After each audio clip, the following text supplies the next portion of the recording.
नमस्कार, आप सभी का बहुत-बहुत स्वागत है आपके अपने यूट्यूब चैनल रोजगार विद विनय मलिक पर। आज मैं आप लोगों के साथ डिस्कस करने जा रही हूँ कुछ महत्वपूर्ण गवर्नर जनरल के बारे में। जो ईस्ट इंडिया कंपनी भारत में 1600 ईस्वी में आई थी, उसने अपना कार्यकाल जो था वो बंगाल से शुरू किया था और बंगाल में उन्होंने जो अपना प्रधान कार्यकारी नियुक्त किया था, उसे पहले जनरल के नाम से जाना जाता था। किस नाम से जाना जाता था? जनरल के नाम से जाना जाता था, ठीक है? तो बाद में उसे बदल के क्या कर दिया गया? गवर्नर जनरल कर दिया गया। फिर उसे बाद में बदलकर वायसराय कर दिया गया। और इन सभी वायसराय और जनरलों ने क्या-क्या कार्य किए, इनके समय में क्या कार्य हुआ, वो सब आज हम इस वीडियो में डिस्कस करने जा रहे हैं। जो बच्चे वीडियो ना देखकर डायरेक्ट पीडीएफ पढ़ना चाहते हैं, वो हमारे टेलीग्राम से जाके डायरेक्ट पीडीएफ भी रीड कर सकते हैं। तो ठीक है, आइए शुरू करते हैं आज की आपकी ये वीडियो। ठीक है, तो जैसे मैंने आपको बताया कि ईस्ट इंडिया कंपनी भारत में कब आई थी? वो आई थी 1600 ईस्वी में व्यापार करने के लिए। फिर उसने भारत के अंदर फूट डाली, जिसकी वजह से उन्होंने राजाओं को कमजोर बनाया और अपना व्यापार भारत के अंदर बहुत ज्यादा मजबूत कर लिया। ठीक है, तो उसके बाद उन्होंने अपने शासन की जो शुरुआत की थी वो बंगाल से की थी। और बंगाल में जो उनका कार्यकारी अधिकारी होता था, उसे पहले जनरल के नाम से जाना जाता था। किस नाम से जाना जाता था? खाली जनरल के नाम से जाना जाता था। लेकिन 1833 में, कब? 1833 में जो जनरल पद था, उसे खाली जनरल ना कहकर गवर्नर जनरल कहा जाने लगा। तो उस समय पर बंगाल का जो गवर्नर जनरल था वो कौन था? वारेन हेस्टिंग था। इसी वजह से इसे बंगाल का पहला गवर्नर जनरल कहा जाता है। पहले ये खाली बंगाल का जनरल कहा जाता था, लेकिन बाद में 1833 से इसे क्या कहा जाने लगा? बंगाल का गवर्नर जनरल। इसके बाद इसी के शासनकाल में कौन आए? पिंडारी भारत के अंदर आए, जिन्होंने भारत पर आक्रमण किया और उनका विरोध भी किसने किया? लॉर्ड हेस्टिंग ने किया। बंगाल का पहला गवर्नर जनरल कौन था? Warren Hasting. और पिंडारियों का दमन भी किसने किया? वारेन हेस्टिंग ने किया। अगला प्रश्न, बंगाल में द्वैत शासन की शुरुआत किसने की? तो ये की आपकी रॉबर्ट क्लाइव ने। बंगाल में जो द्वैत शासन था उसकी शुरुआत हुई थी आपकी 1919 में। ये ऑप्शन याद रखें।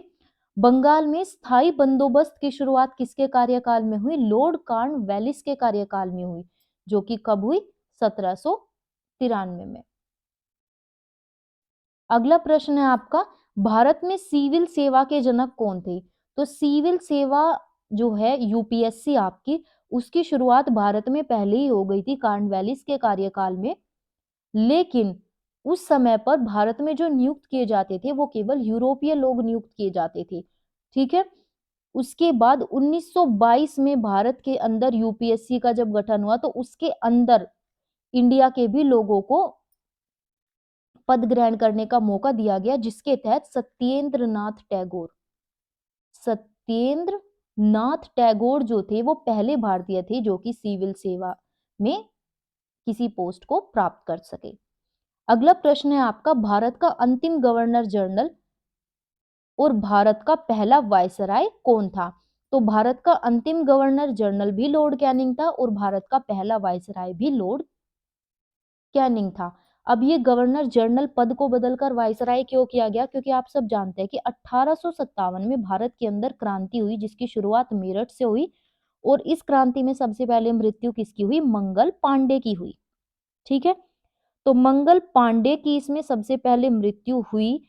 उसके बाद जो अंग्रेजी शासन था वो भारत में कमजोर पड़ने लगा। ईस्ट इंडिया कंपनी भारत के अंदर शासन कर रही थी, तो ये धीरे धीरे कमजोर पड़ने लगा क्योंकि लोगों ने इसका बहुत ज्यादा विरोध कर दिया। इसके बाद जो लंदन की महारानी थी, महारानी विक्टोरिया, उसने क्या कहा कि अब तुमसे कुछ नहीं होगा, अब भारत का जो कार्यकाल है वो सब मैं संभालूंगी।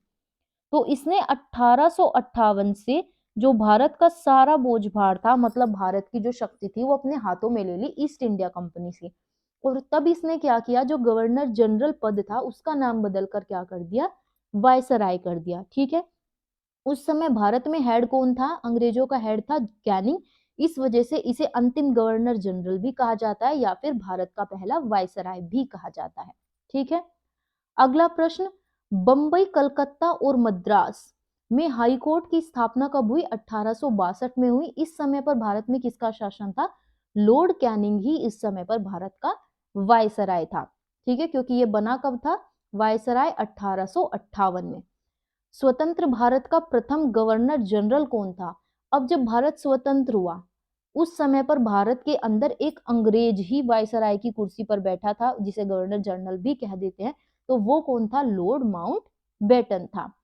अगला प्रश्न है, बंगाल का शेर कौन कहलाता था? लॉर्ड वेलेजली बंगाल का शेर कहलाता था। साइमन कमीशन भारत कब आया? तो जो ये साइमन कमीशन है इसकी शुरुआत तो हो गई थी 1927 में, लेकिन ये भारत कब आया? 1928 में। जिस समय ये भारत आया इसे काला कानून के नाम से भी जान सकते हैं आप, कि अगर प्रश्न आता है कि काला कानून किसे कहते हैं, तो वो किसे कहते थे? साइमन कमीशन को कहते थे। अब ये साइमन कमीशन में क्या होता था कि किसी के ऊपर भी, जैसे अंग्रेज जो चाहे वो किसी को भी सजा दे सकते थे, मतलब कोर्ट के अंदर उसे अपने आप कुछ बोलने का, अपने हक में बोलने का अधिकार नहीं था। कोर्ट किसी को भी कुछ भी सजा सुना सकती थी। तो ये कानून भारत में कब आया था? 1928 में आया था। इसमें दोषी को अपने बारे में बोलने का अधिकार नहीं होता था, इस वजह से इसे काला कानून कहा जाता था। अगला है आपका क्रिप्स मिशन का आगमन। अब ये क्रिप्स मिशन क्या है? ये क्रिप्स मिशन भारत आया लिन गो के कार्यकाल में। अब ये क्रिप्स मिशन भारत आया 1942 में। अब ये भारत क्यों आया? क्योंकि 1939 में शुरुआत हो गई थी आपकी द्वितीय विश्व युद्ध की। अब द्वितीय विश्व युद्ध में बहुत सारे देशों ने भाग लिया था, तो जो अंग्रेज थे वे चाहते थे कि भारत भी इसके अंदर योगदान करे, अपने जो मजबूत सिपाही है उन्हें इस युद्ध के अंदर भेजे। तो द्वितीय विश्व युद्ध के अंदर भारतीयों को भेजने के लिए जो मिशन भारत आया वही क्या था? आपका क्रिप्स मिशन था। ठीक है, तो उस समय पर आपके वायसराय कौन थे? Lord Linlithgow. अगला प्रश्न, कैबिनेट मिशन भारत कब पहुंचा? तो जो ये कैबिनेट मिशन है इसकी शुरुआत कब हुई? 1946 में। अगला है, मुस्लिम लीग की स्थापना किसके कार्यकाल में हुई? लॉर्ड मिंटो के कार्यकाल में हुई। जब कैबिनेट मिशन भारत आए तो भारत के वायसराय कौन थे? लॉर्ड वेवेल थे। और जब मुस्लिम लीग की स्थापना हुई तब कौन थे? लॉर्ड मिंटो सेकंड थे। अब मुस्लिम लीग की स्थापना कब हुई थी? 1906 में हुई थी। ठीक है, इसके जो अध्यक्ष थे वो कौन थे? आपके मोहम्मद इकबाल। तो मुस्लिम लीग की स्थापना हुई 1906 में लॉर्ड मिंटो सेकंड के कार्यकाल में, और इसके अध्यक्ष थे मोहम्मद इकबाल। ठीक है, अगला प्रश्न, द्वितीय विश्व युद्ध किसके कार्यकाल में प्रारंभ हुआ? लॉर्ड लिनलिथगो के कार्यकाल में शुरुआत हुई। जब कब हुई? 1939 में। भारत छोड़ो आंदोलन की शुरुआत किसके कार्यकाल में हुई? लॉर्ड लिनलिथगो के कार्यकाल में हुई, क्योंकि इसकी शुरुआत कब हुई थी? 1942 में, या फिर आप कह सकते हैं 8 अगस्त 1942 में। पहली बार पाकिस्तान की मांग की कब की गई? तो पहली बार पाकिस्तान की जो मांग की गई वो 1940 में की गई, और 1940 में कौन था भारत का वायसराय? Lord Linlithgow. ठीक है, अगला प्रश्न है आपका, स्थानीय स्वशासन की शुरुआत कब हुई? तो स्थानीय जो आपका स्वशासन था इसकी जब शुरुआत भारत में हुई तो उस समय पर भारत का जो वायसराय था, या फिर आप कह सकते हैं गवर्नर जनरल था, वो कौन था? आपका लॉर्ड रिपन था। और इसकी शुरुआत हुई थी 1882 में स्थानीय स्वशासन की। ठीक है, अगला प्रश्न है आपका, सविनय अवज्ञा आंदोलन किसके कार्यकाल में शुरू हुआ? तो सविनय अवज्ञा आंदोलन आपका शुरू हुआ लॉर्ड इरविन के कार्यकाल में, और ये शुरू किया गया सन 1930 में। 1930 से ही आपके तीनों गोलमेज सम्मेलनों की शुरुआत हुई।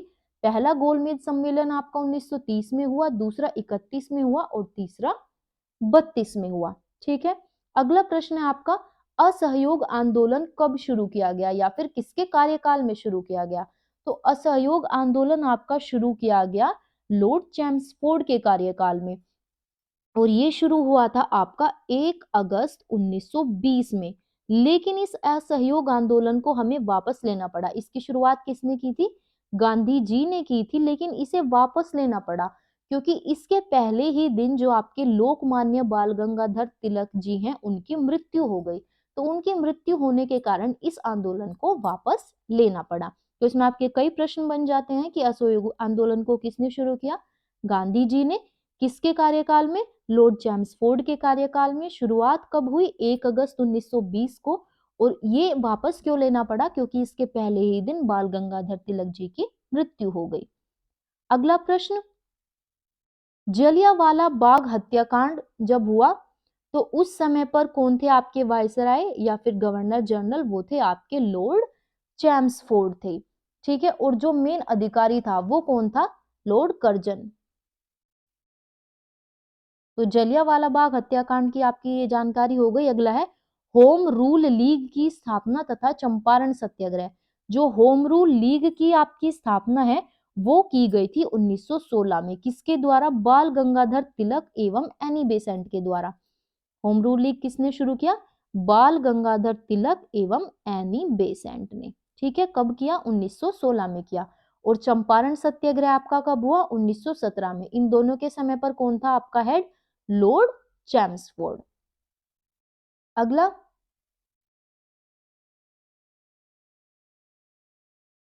अगला प्रश्न है आपका, अलीगढ़ मुस्लिम विश्वविद्यालय की स्थापना कब हुई? 1920 में। और इस समय पर भी कौन था आपका वायसराय या फिर आप जर्नलिस्ट को भी बोल सकते हो, तो ये थे आपके लॉर्ड चैम्सफोर्ड। ठीक है, तो अलीगढ़ मुस्लिम विश्वविद्यालय की जो स्थापना हुई वो कब हुई? 1920 में हुई। किसके द्वारा? लॉर्ड चैम्सफोर्ड के समय में। शायद मैंने एक बात गलती से ऊपर गलत बोल दी, जो ये आपका जलियांवाला बाग हत्याकांड है उस समय पर वायसराय तो थे लॉर्ड चैम्सफोर्ड, लेकिन जो सेना का अध्यक्ष था वो थे आपके जनरल डायर।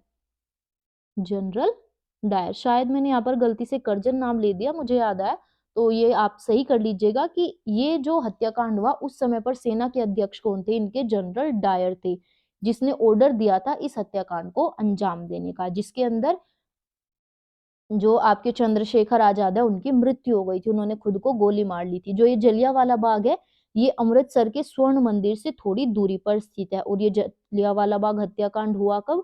13 अप्रैल 1919 को। ये डेट आप जरूर याद रखिएगा। ठीक है, सॉरी अगर मुझसे मिस्टेक हो गई है। अगला प्रश्न, अगला प्रश्न है आपका कि सती प्रथा का अंत कब हुआ? 1829 में। और ठगी प्रथा का अंत कब हुआ? 1830 में। तो इन दोनों के समय पर आपका जो वायसराय था वो कौन था? वायसराय इस समय पर नहीं था, इस समय पर आपके क्या होते थे? गवर्नर जनरल होते थे। क्योंकि आप सन देख सकते हैं 29 है, 1858 के बाद ही आपका वायसराय आता था, उससे पहले कौन थे? जनरल थे। तो इन दोनों के समय पर बंगाल का गवर्नर कौन था? विलियम बेंटिक था।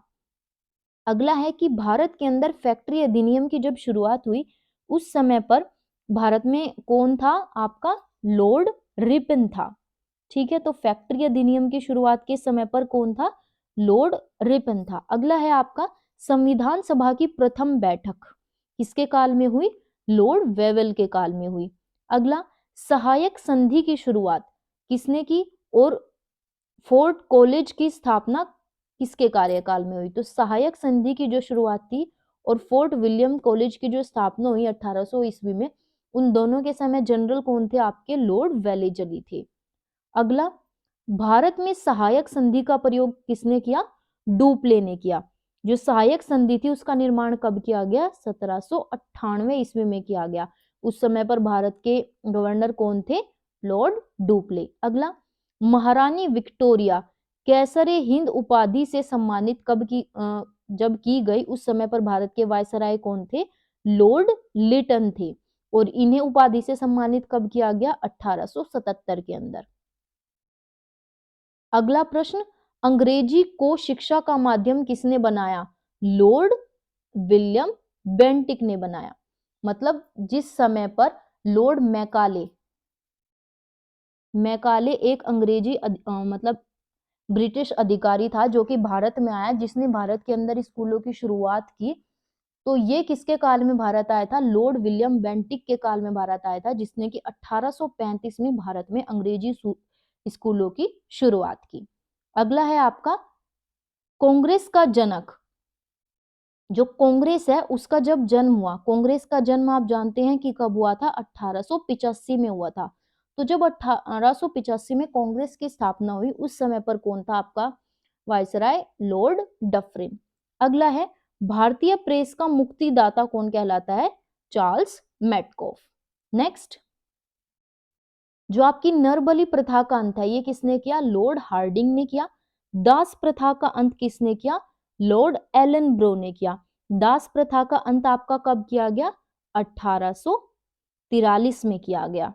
अगला है आपका, भारत में जनगणना की शुरुआत किसके काल में हुई? लॉर्ड मेयो के काल में हुई। और जनगणना की वैसे शुरुआत कब की गई थी? 1831 में। लेकिन ये आधिकारिक जनगणना नहीं थी, ना ये नियमित थी। नियमित जनगणना जब हुई उस समय पर आपके जो अधिकारी थे वो थे लॉर्ड रिपन, और ये हुई थी आपकी 1881 में।